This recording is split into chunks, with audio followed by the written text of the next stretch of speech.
A essência da missão é amar e servir. Você pode dizer isso comigo?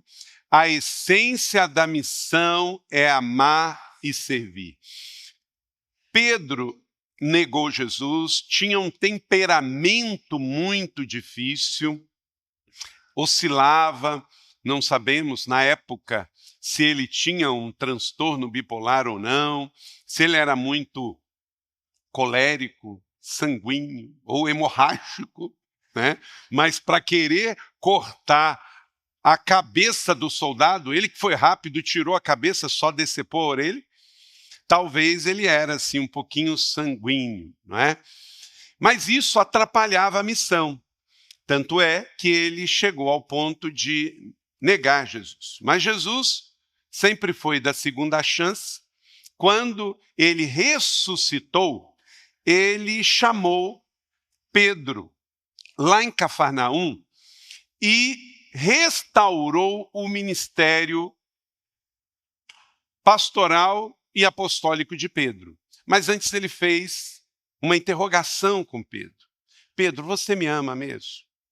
Pedro, você me ama? Pedro, pela terceira vez você me ama? E a resposta de Pedro foi sim. E o Senhor fala então, depois que ele diz sim ao amor, cuide das minhas ovelhas.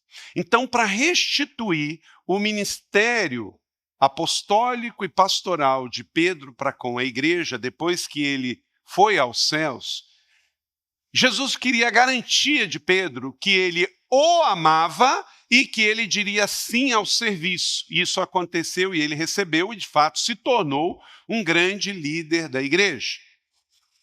E esse ministério começou a crescer. Em Atos capítulo 6, diz que a igreja primitiva cresceu tanto que dois grupos diferentes dentro da igreja começou a se desentender. Um grupo era um grupo de convertidos do judaísmo que falava hebraico. E um outro grupo de convertidos vindo do paganismo, do mundo grego, que falava grego. Em Atos 6 diz que esse grupo começou a desentender-se, porque a liderança estava atarefada e não estava conseguindo servir a mesa da diaconia.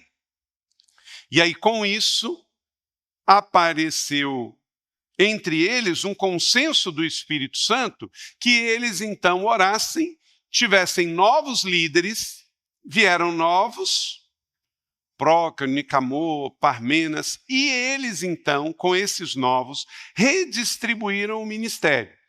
Os apóstolos cuidavam da oração e da pregação, e os novos líderes iam cuidar da diaconia. Então, o que nasceu em Atos 6 na igreja primitiva? A cidade social da igreja de Jerusalém. O ministério do social, da diaconia, que é tão antigo quanto a história da igreja cristã. E ao longo desses 21 séculos, a igreja cresceu e esse ministério social cresceu junto. Você acha de onde saiu tantas universidades filantrópicas? Da onde saíram tantos hospitais batistas, metodistas, anglicanos, católicos? Veio desta missão que acompanha a história da igreja. E hoje, século 21, qualquer igreja saudável, pequena, média ou grande, que faz uma leitura bíblica e da realidade social, tem um ministério social organizado como nós temos. Por quê? Porque isso faz parte da história da igreja. Então, eu quero convidar você a ler Atos capítulo 19, de 19 a 30. Atos, capítulo 11, de 19 a 30. Acompanhe a leitura, eu vou ler na NVI, você pega a sua Bíblia impressa ou a sua Bíblia no seu smartphone. Quem tem um celular aí, levanta a mão. Então, todo mundo tem Bíblia, então abre o seu celular miserável. Atos, capítulo 11, de 19 a 30. Sua Bíblia impressa ou sua Bíblia eletrônica com o seu smartphone. Diz assim, a igreja em Antioquia. A igreja onde? Queridos, é a mesma coisa que dizer a igreja em São José dos Campos. Porque o importante aqui é a igreja. A igreja numa cidade. Como hoje estamos aqui em São José dos Campos. O que era Antioquia? O lugar para onde os cristãos foram com a perseguição desencadeada com a morte de Estevão em Jerusalém. Está a mais ou menos 800 quilômetros de Jerusalém. Então eles saíram de Jerusalém e foram para Antioquia. Essa cidade hoje está situada na Síria, na divisa com a Turquia. Recentemente aconteceu um grande terremoto lá. Os que tinham sido dispersos por causa da perseguição desencadeada com a morte de Estevão chegaram até a Fenícia, Chipre e Antioquia, anunciando a mensagem apenas aos judeus. Alguns deles, todavia, cipriotas e sirineus, foram a Antioquia e começaram a falar também aos gregos, contando-lhe as boas novas a respeito do Senhor Jesus. A mão do Senhor estava com eles, e muitos creram e se converteram ao Senhor. Notícias deste fato chegaram aos ouvidos da igreja em Jerusalém, e eles enviaram Barnabé a Antioquia. Este ali chegando e vendo a graça de Deus, ficou alegre e os animou a permanecerem fiéis ao Senhor de todo o coração. Ele era um homem bom, cheio do Espírito Santo e de fé, e muitas pessoas foram acrescentadas ao Senhor. Verso 25, então Barnabé foi a Tarso procurar Saulo, e quando o encontrou, levou para Antioquia. Assim, durante um ano inteiro. Quanto tempo? Um ano inteiro. Paulo e Barnabé se reuniram com a igreja e ensinaram a muitos. Em Antioquia, os discípulos foram pela primeira vez chamados cristãos. Então, Antioquia foi uma cidade, primeiros frutos, primícia. Naqueles dias, alguns profetas desceram de Jerusalém para Antioquia, e um deles, Ágapo, levantou-se e pelo Espírito predisse que uma grande fome viria a todo o mundo romano, o que aconteceu durante o reinado de Cláudio. Os discípulos, cada um segundo suas possibilidades, decidiram providenciar ajuda para os irmãos que viviam na Judéia. Verso 30 e último, e o fizeram, enviando suas ofertas aos presbíteros, pelas mãos de Barnabé e de Saulo. Que o Senhor abençoe esta palavra no meu e no seu coração e gere muito fruto. Amém? É o mesmo Jesus, é a mesma igreja, só estamos em época diferente. Passaram-se 21 séculos, mais de 2000 anos.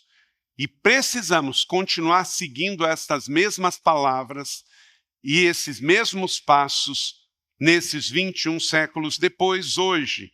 Como foi a igreja que foi perseguida e dispersa de Jerusalém.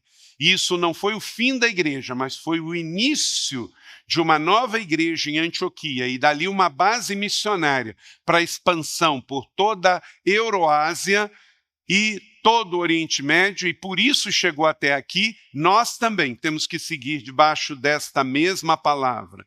A essência da missão é amar e servir.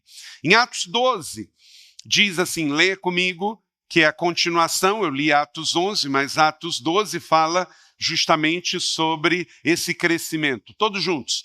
E a palavra de Deus crescia e se multiplicava. Barnabé e Saulo, havendo terminado aquele serviço, voltaram de Jerusalém, levando consigo a João, que tem por sobrenome Marcos. O que você vê? Movimento. O que você vê? Finaliza uma tarefa, começa outra. O que você vê? Barnabé, Saulo, João. Só isso aqui já poderíamos terminar. Uma igreja em movimento. A nova geração precisa do nosso movimento hoje, porque movimentaram-se no passado que o evangelho chegou até nós. Então não podemos parar esse movimento. Fala também de muitos discípulos. Ninguém faz nada grande sozinho. Precisamos da oração de todos, da oferta de todos, do sim de todos, do ministério de todos, de novos Barnabés, de novos Saulos, de novos Paulos, de novos Joãos, de novos profetas ágapos. Por quê? Porque o tempo deles passou, mas o nosso melhor tempo é agora. Então, a igreja crescia e multiplicava. Você pode dizer comigo? Crescia e se multiplicava.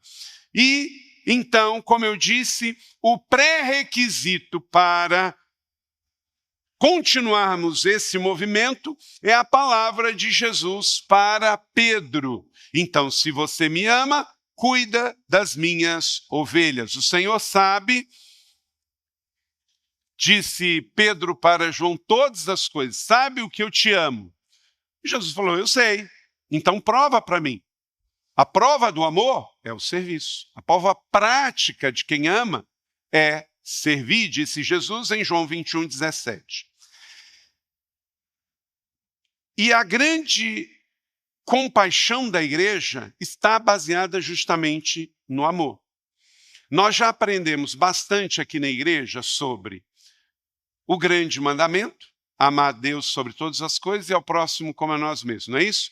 Os 10 mandamentos da lei de Moisés foi resumido nesses 2, que no Evangelho de Jesus nos traz, então, que devemos amar a Deus e ao próximo. Então, o grande mandamento de Deus é o amor, segundo Marcos. O grande mandamento de Deus é o amor. E depois vem a grande comissão, que é o sim para amar aos perdidos também.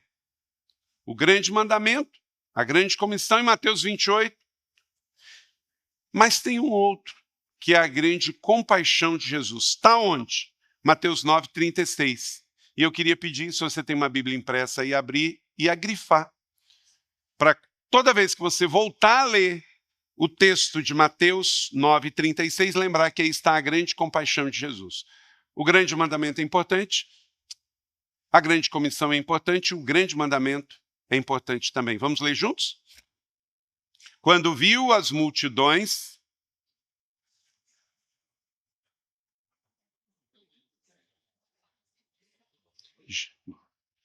Jesus viu as multidões, se compadeceu delas. Então temos aqui a grande compaixão de Jesus.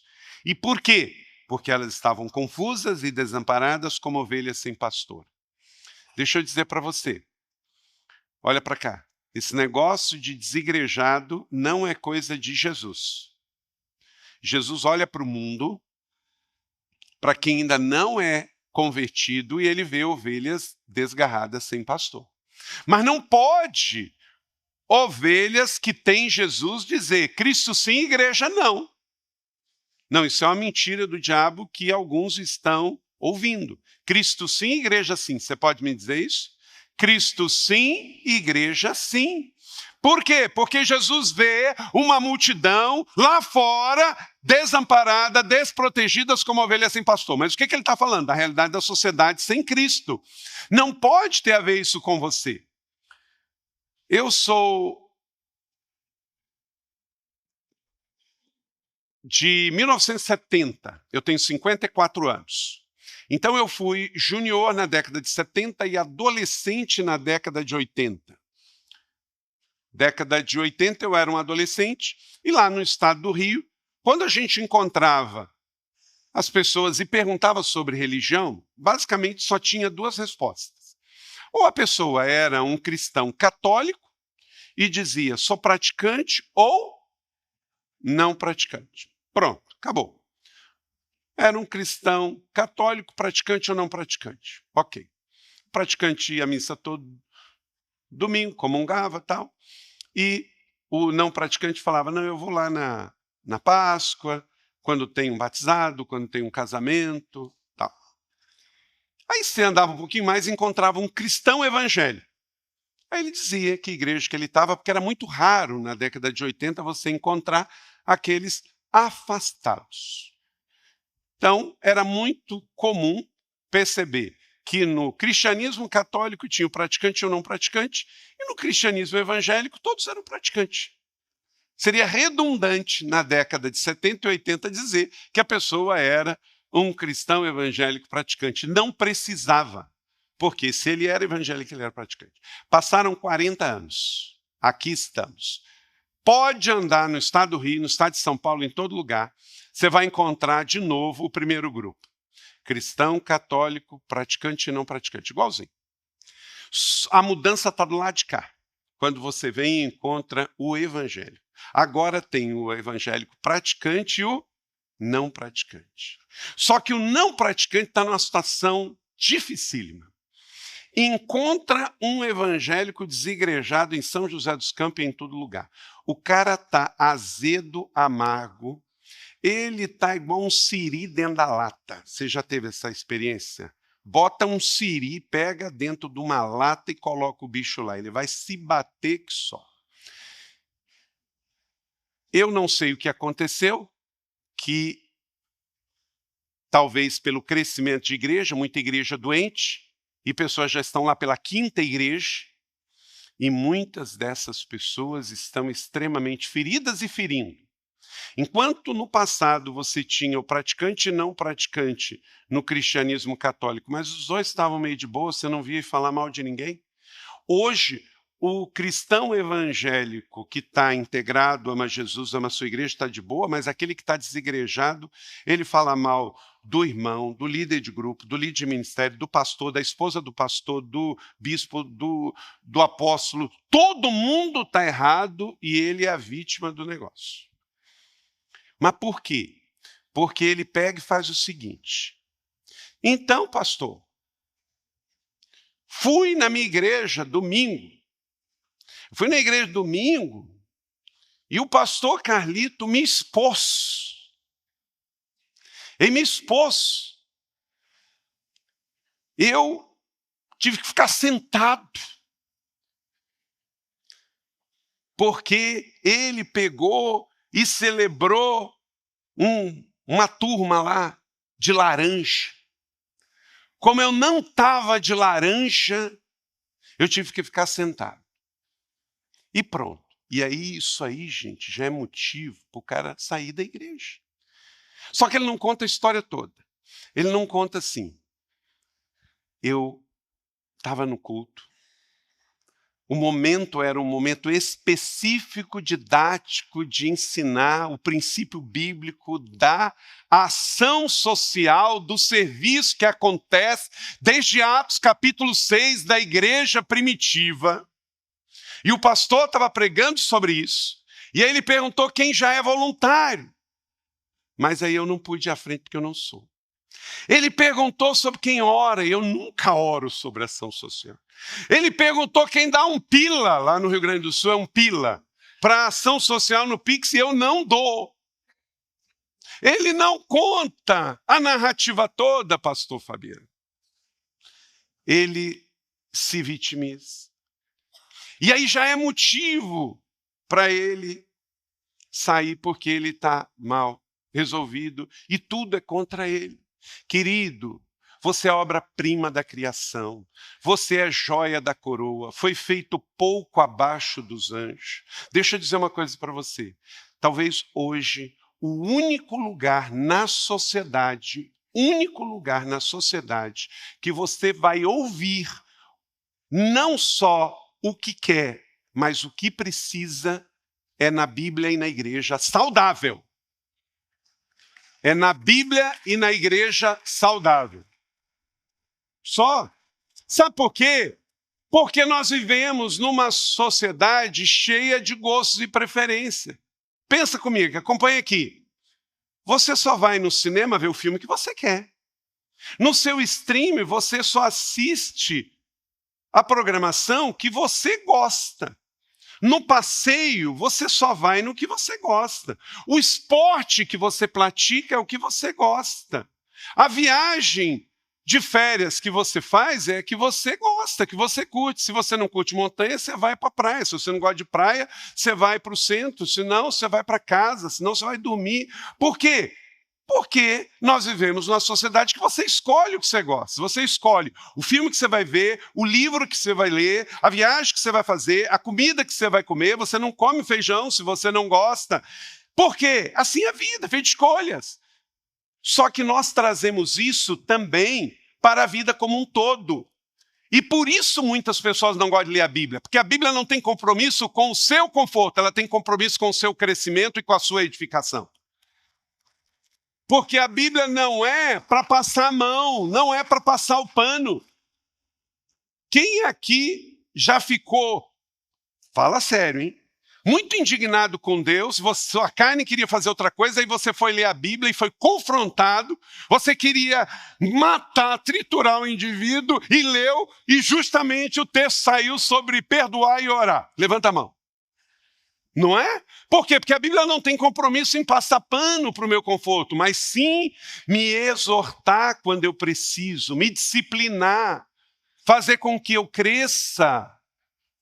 E assim também é o púlpito, porque aqui não é um púlpito que está interessado só em gente curtir, não é pregação coach profunda como um Pires, não é um lugar que está querendo crescer em cima da igreja do outro.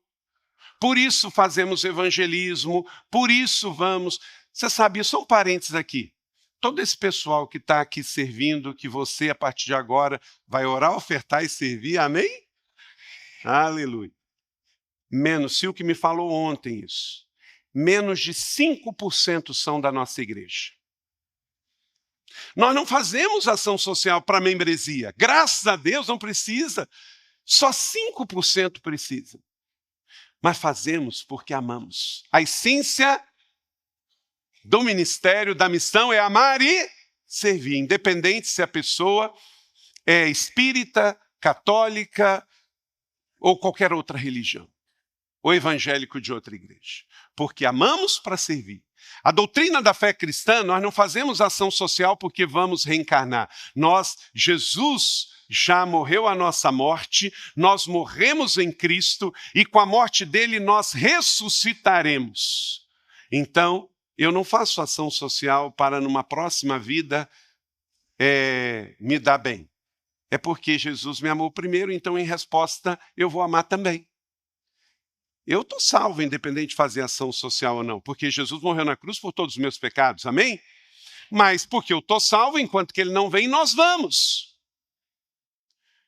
Então, leio a Bíblia porque eu preciso crescer. E eu venho à igreja, estar em comunhão com os meus irmãos, e sou desafiado com uma palavra como essa, mesmo que no momento didático, pedagógico, precisamos ensinar a membresia, porque eu sei que muitos é por causa do esquecimento, muitos é por causa do corre-corre, muitos é porque acham que não precisam.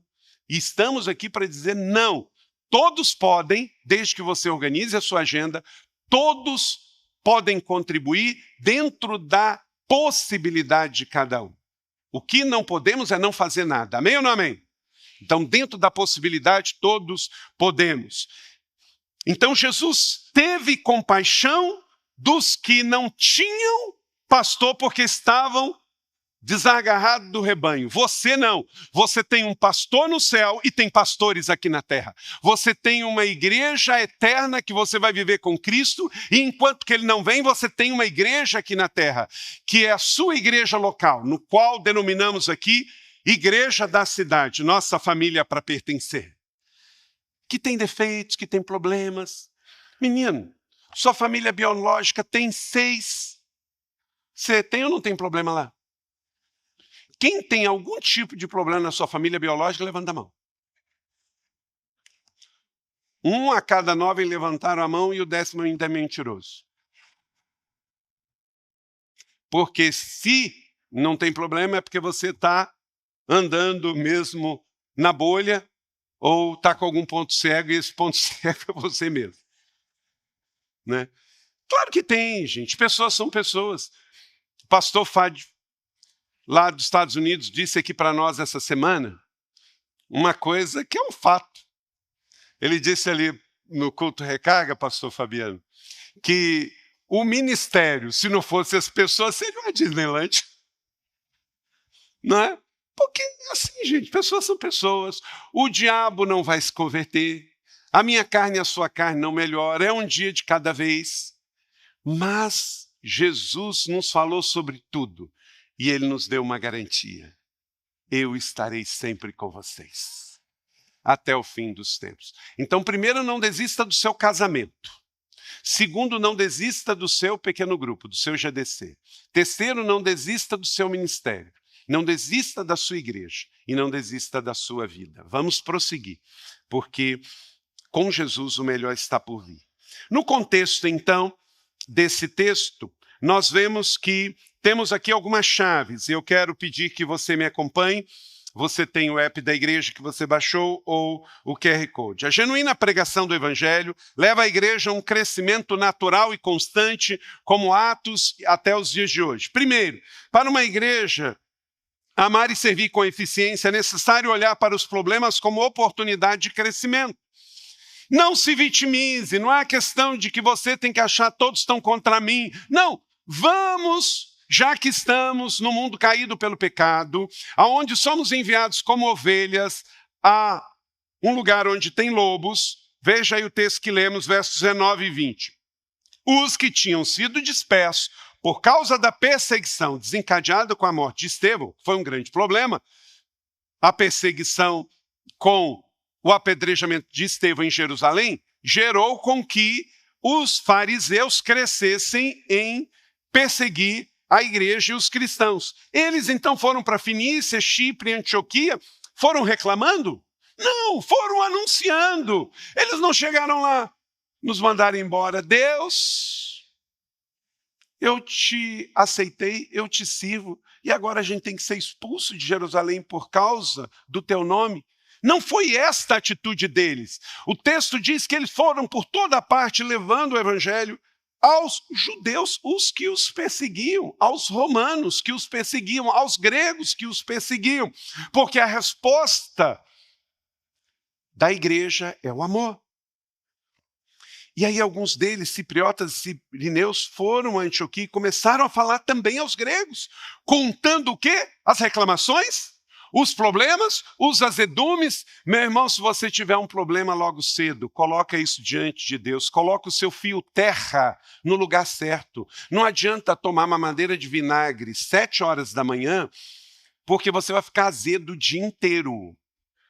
Receba o bálsamo, o refrigério. Comece com a leitura e experiências com Deus. Leia a sua Bíblia, ore. Se você não tem meia hora, ore 5 minutos. Ore, Senhor, o que o Senhor tem para mim eu recebo, o que o inimigo tem contra mim eu rejeito. Recebo a voz do céu e rejeito as vozes da terra. Comece o seu dia que você vai terminar bem. Aconteceu com os nossos irmãos no passado, vai acontecer conosco hoje. Um problema que poderia gerar um efeito colateral o término da igreja, mas gerou a multiplicação da igreja. Com toda a perseguição, a igreja de Jerusalém não morreu, e com toda a perseguição nasce a igreja em Antioquia. Faça uma boa limonada do seu limão. Os dispersos foram anunciando por toda parte. Os de Cipre e de Cirene foram anunciando os gentios, e todos eles anunciando o evangelho. 2. Para a igreja amar e servir com eficácia, ela tem que ter convicção da aprovação da mão do Senhor. A mão do Senhor estava com eles e muitos creram e se converteram ao Senhor. A mão do Senhor está sobre esta igreja. A mão do Senhor está sobre a sua vida. Num sinal aí simbólico mais profético, coloca a mão do Senhor aí. Porque a mão do Senhor é a sua mão.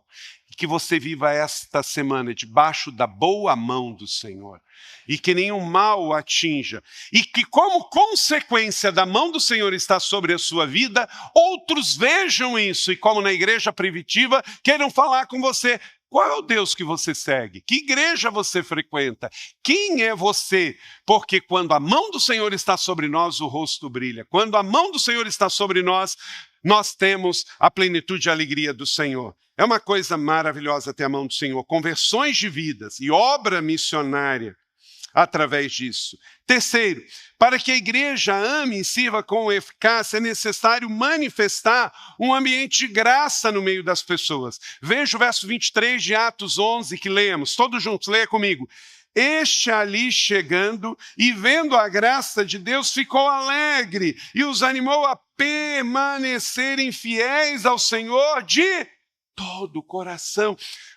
O que era visível, gente? A atmosfera. Nós tivemos o culto das 8 aqui. Gente, eu vim para cá às 7h pouca. Claro que o pessoal que vem para servir a gente aqui na parte técnica chega aqui às vezes 5 horas da manhã. Vem debaixo da nuvem, né? Gente, coisa maravilhosa.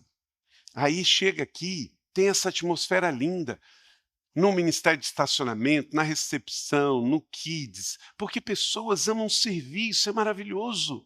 E aí, é bom que a gente contagie o ambiente, então se é para louvar, levante, solte a voz, celebre, levanta as mãos, é para dizer amém, acompanhe a mensagem ativamente. Eu gosto de pregar com torcida organizada, aleluia. É maravilhoso,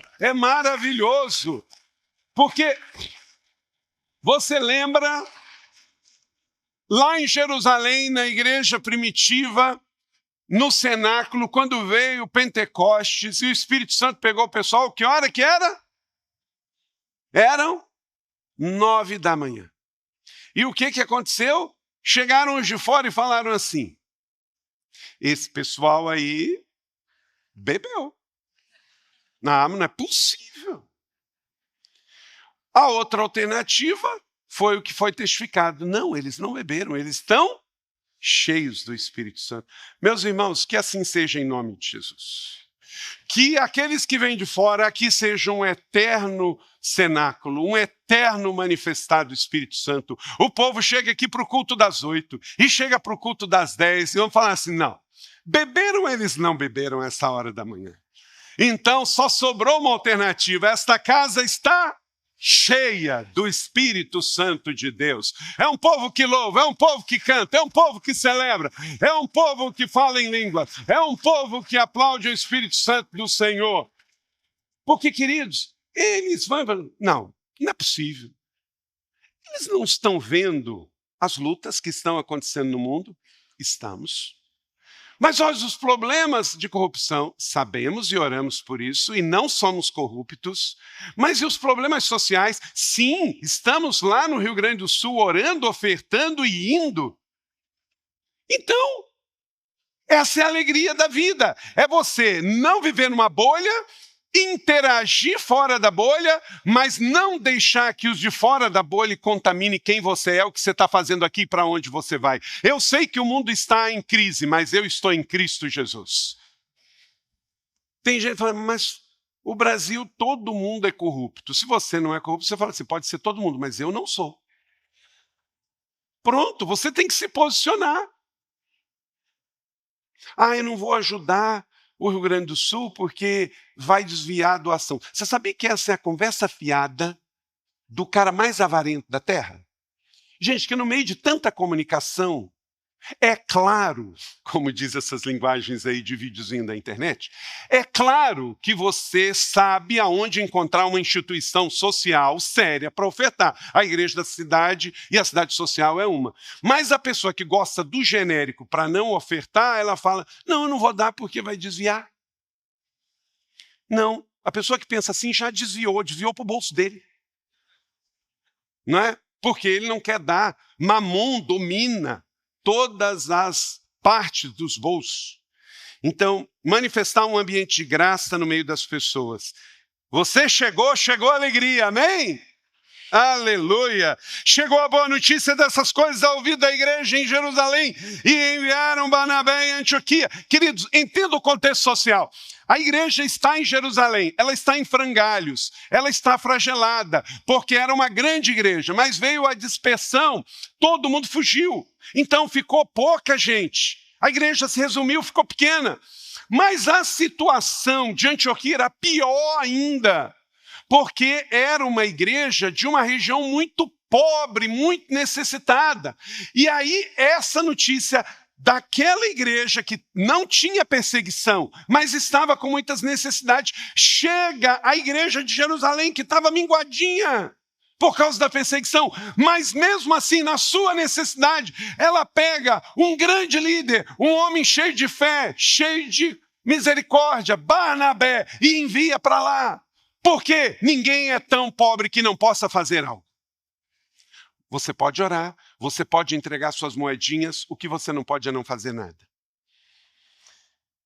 Viver a vida cristã integral. Quarto, era um homem bom, cheio do Espírito Santo e de fé. E muitas pessoas foram acrescidas ao Senhor. Diga comigo, homem bom e cheio de fé. É porque as duas coisas caminham juntos. Você tem que ter caráter e carisma. É um homem bom, caráter, e um homem cheio de fé, cheio do Espírito Santo, que é o carisma. Então, o que um cristão precisa de uma perna ou da outra? Não das duas. Carisma e caráter, diga comigo? Carisma e caráter. Se nós queremos ser uma grande igreja saudável, que o povo da colina seja conhecido como um povo realmente que segue Jesus, tem que ter fé e tem que ter caráter. Tem que pagar as contas, tem que honrar os compromissos. Não pode deixar simplesmente devo, não nego, pago quando puder. Onde você leu isso? No inferno? Porque na Bíblia não foi. Na Bíblia não foi. Então, se eu não posso pagar 1.000, eu tenho que chamar quem eu estou devendo, eu posso pagar 50. Mas eu quero celebrar contigo um acordo. Aí ele não aceita? Ok, mas você fez o máximo que você pôde, aí tem que deixar ele para a justiça.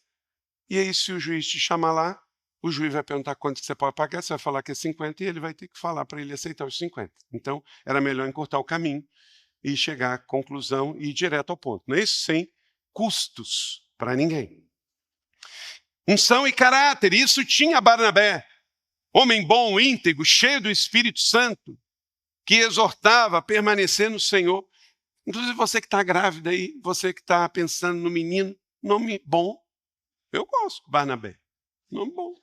Significado bacana. Não, porque tem uns nomes aí que dá licença. Pelo menos esse aqui tem um significado, né? Unção e caráter. Para que a igreja ame e sirva com eficácia, é necessário entregar ofertas voluntárias para o ministério. Gente, para um judeu, não precisava ficar falando muito de dízimo, porque dízimo é lei. Então, recebeu, dá 10%. Mas agora tinha também aqueles que vieram da onde? Vieram do... Deus abençoe essas crianças correndo. A igreja avivada tem até isso. Glória a Deus. Os discípulos, cada um segundo o quê? Suas possibilidades. De novo, as ofertas é segundo as possibilidades.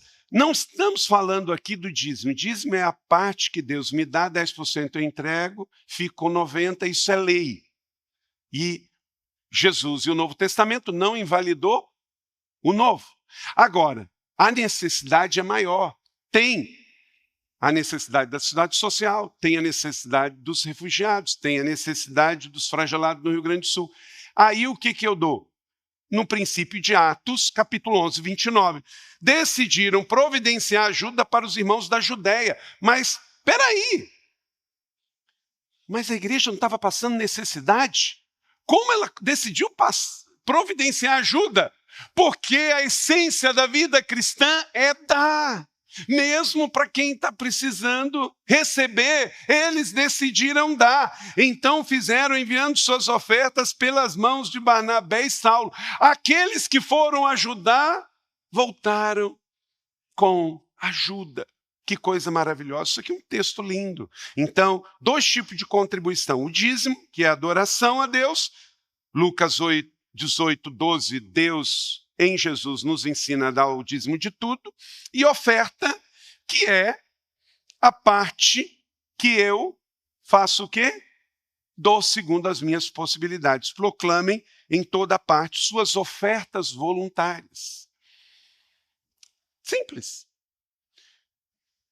O que eu não posso é dizer não. Por quê? O evangelho chegou aqui através de uma sucessão de pessoas que foram fiéis a Deus no seu dízimo e foram generosos, sensíveis e misericordiosos a ofertar segundo as suas causas. Os discípulos, cada um dava segundo as suas possibilidades. A vida cristã é receber, celebrar e repartir. Então, esses princípios que estão aqui, meus irmãos, eles são fundamentais para avançarmos nesse novo tempo, nesse novo desafio que vivemos como sociedade. Então, vamos olhar os problemas como oportunidades, vamos ter convicção de que a mão do Senhor está sobre nós, Ele nos aprova, não precisamos de aprovação de terceiros, vamos manifestar um ambiente de graça onde a gente chegou, onde eu cheguei, chegou a alegria, viver uma vida cristã integral, carisma e caráter, e vamos entregar nossas ofertas voluntariamente ao Senhor, amém? Por que esse telão de LED novo está aqui? Ajudando a gente a aprender mais. Não ajuda a comunicar melhor? Não é didático? Por quê? Porque essa igreja é generosa em ofertar. Talvez você não percebeu. 1, 2, 3. Os 3 estão novos. E os 2 antigos aqui, vamos poder ter em 6 igrejas da cidade. Receber, celebrar e repartir.